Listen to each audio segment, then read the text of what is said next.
Cameron Connor, Colorado State Sports Properties. For the three of you, can you just kind of introduce your team, your build-up, your chemistry to the nation to kind of let everyone know what you've had to go through as far as team adversity, as far as team using the defense as your anchor to really blossom a lot of the offense, and how, I mean, the team is as hot as they've ever been all season long? Yeah, I would say that this is one of the most like competitive and relentless teams I've been on like in my whole career, not even college career, high school career. And obviously like there's a lot of ebbs and flows to the season, but we came together when it mattered and we used those hard times and we learned from them and we grew from it. So I'm super grateful for even the lows.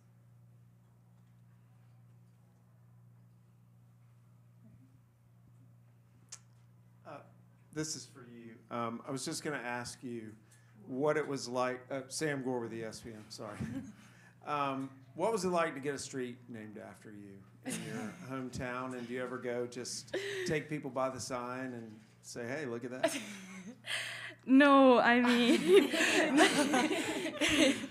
it's actually, yeah, it's like coming right into town, so we pass it every time. And my parents are very proud of it. I'm very grateful for it, and so it's just really cool. Lincoln's a great community, and so I'm really proud to be representing them on such a nationwide scale. Okay, and Brooke, this is for you. Do you prefer we call you B-Sizzle or B-Sizzle or B-Sizzle? Honestly, whatever works. It's got to be B-Sizzle. B-Sizzle. We'll have some B-Sizzle merch coming.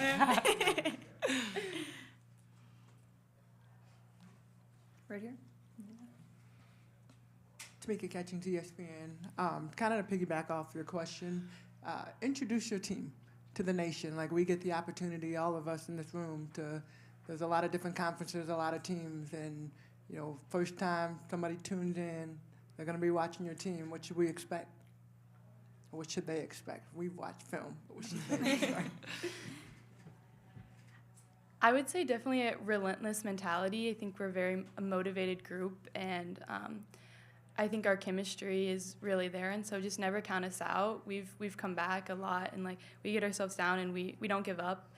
And so I think that's what's great about this team is we're all so competitive and we want to win, and so never count us out. Anything else? All right. Thank you. Thank you. Thank you. Thank you.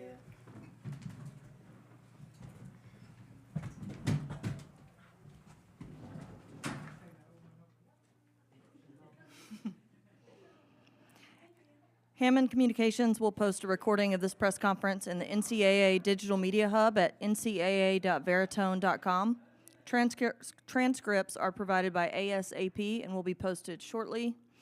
We'll be back with Colorado State head coach at 2:25.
it's A.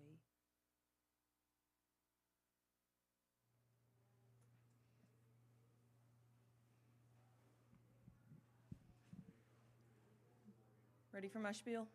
Ready. All right. Good afternoon, everyone, and welcome to Norman, Oklahoma for today's press conference with Colorado State head coach Ryan Williams. A couple reminders before we get started. As a courtesy to your fellow media members as well as the coaches and student athletes, please silence all cell phones. Please provide both your name and media affiliation each time you ask a question during the press conference, and please wait for the microphone to come around before asking questions. If you are joining on Zoom, please utilize the raise hand function and ask questions through the chat. We will address questions in the room first and get to Zoom if time allows. Recording press conferences on cell phones or cameras is prohibited. We will now start with an opening statement from Coach Williams.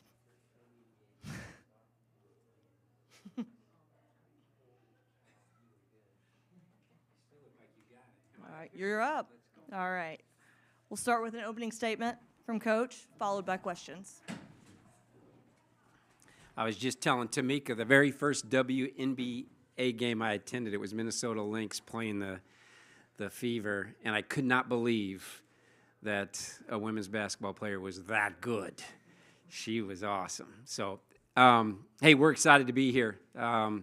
This has been an exciting week for our squad. Obviously, last week in Vegas was a blast too, but to be dancing, to be in Norman, we're really excited.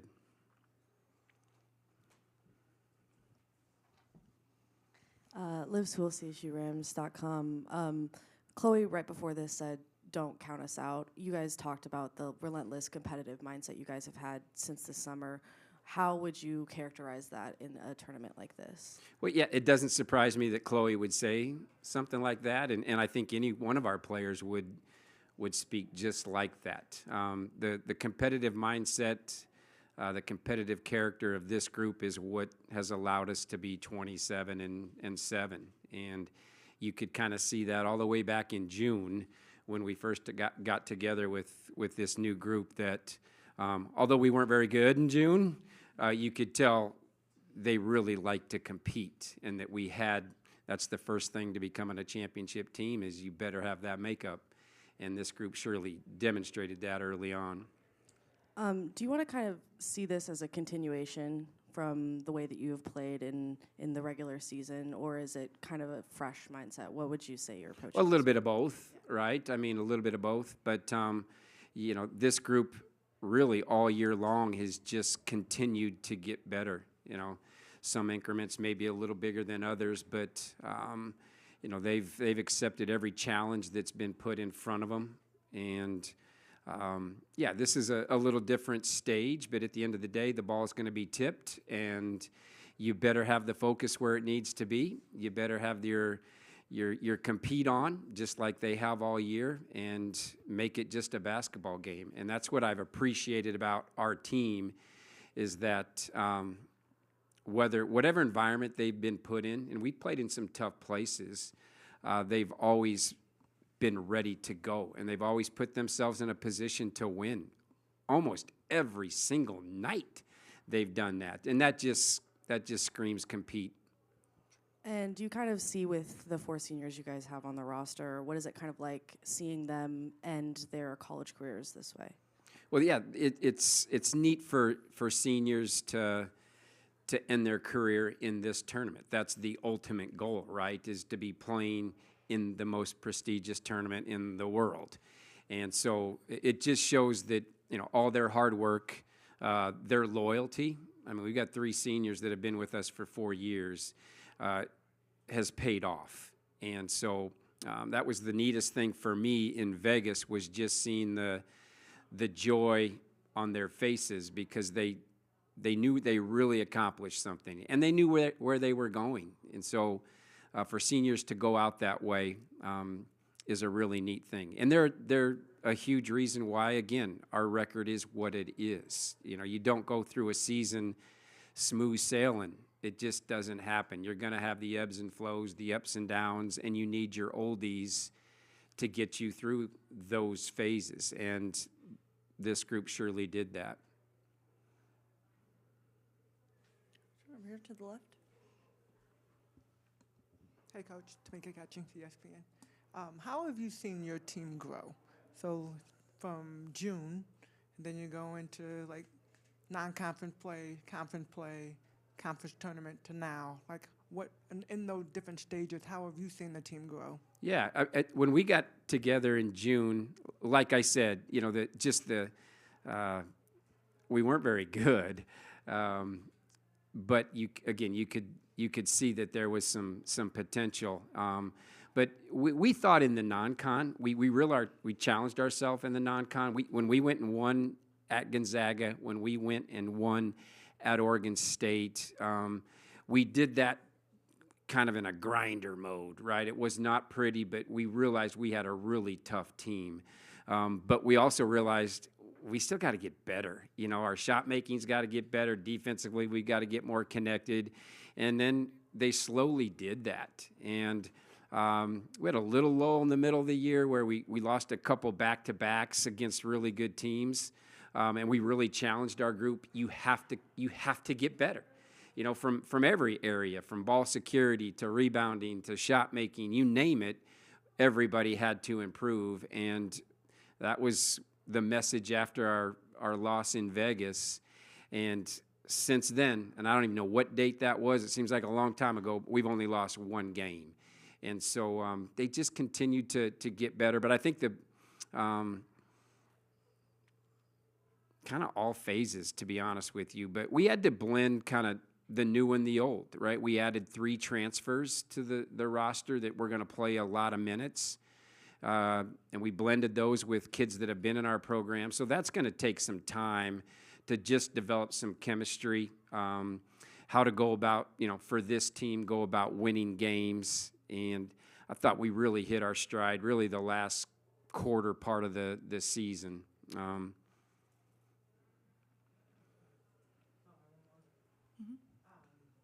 You can ask all the questions. You're the greatest, okay? So the rest of you just hang tight. Tamika, this show's yours, girl, okay? How, when you look at your team and just with Lexus going down, to see your team bounce back from that, now coming into another tournament and having to go into, like you said, the grand stage, how have you seen your team rally around that? Yeah. It was really neat to see the kids rally, or the ladies rally, in Vegas. And I don't think when it happened, you know, second quarter in that semifinal game, you don't have time to think. You know, it's just next person up. Here's what we've got to do to get this baby accomplished, this victory. And then the final against Air Force, it was on you before you know it. So our kids really didn't have a chance to kind of sit back and think, we're a little different now. You know, Lex was a big part of what we get done in a basketball game as far as production-wise, both offensively and defensively. And but now that we've had a week to kind of prepare without Bargesser, it's been neat to see the kids just kind of evolve into, you know, although a short period, just different roles, and everybody's going to be asked to do something a little different offensively and defensively in this tournament because of how valuable she was for us. And she played a lot of minutes. Like, you know, she had to beg to come out of the game. And so everybody's going to have to just perform a little different role, and they're ready for that. You know, these kids have, I think that's a big reason why probably every team is in this tournament. They're able to adapt. They're able to have flexibility and still drive the success of their basketball team. And that's what this group will do tomorrow. In the back right. Brian, Susie Wargen, KOA. Now that you know who you're going to play, it took until the final, announcement at the on Sunday night. But what have you done now looking at Michigan State? How have you matched up and kind of as you look ahead to the game on Friday? Yeah, I mean, obviously you go right to studying tape when you get your matchup, and they jump out at you. A Big Ten team, their length is a little different than we probably face on a nightly basis. They've just got really good basketball players, skilled basketball players, and what I mean by that, they pass, dribble, shoot well from darn near every single position. They pass extremely well. I know everybody is going to they're ninth in the country or whatever it is, in scoring, but they guard you too. I mean, they can really be disruptive from every spot on the floor, whether you're off ball, whether you have the ball in your hands.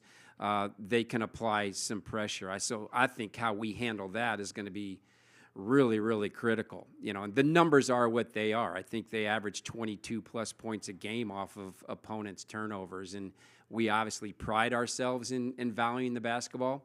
That'll be challenged probably like no other that we've faced this season tomorrow, but very well coached. They know what they're doing. They're organized. They've got really good point guard play in Blair. I mean, not many holes is what we see, but that's why they're where they're at. That's why they're a 5 seed, and we're excited for the challenge. We're going to go to Zoom for our next question. We have Chris. Go ahead, Chris. Hey, Ryan. Chris Tavares, 9 News in Denver. It's been a decade since this program's been on this stage. How will you personally handle it and mentally prepare, and what will be your message to the girls as they get set to play on the sport's biggest stage? Well, I'll personally handle it just fine. It's just, this is what you dream of, right? I know we talk about that as players, but coaches too. I mean, let's go have some fun with it. So that's going to be, and my wife will tell me the same thing.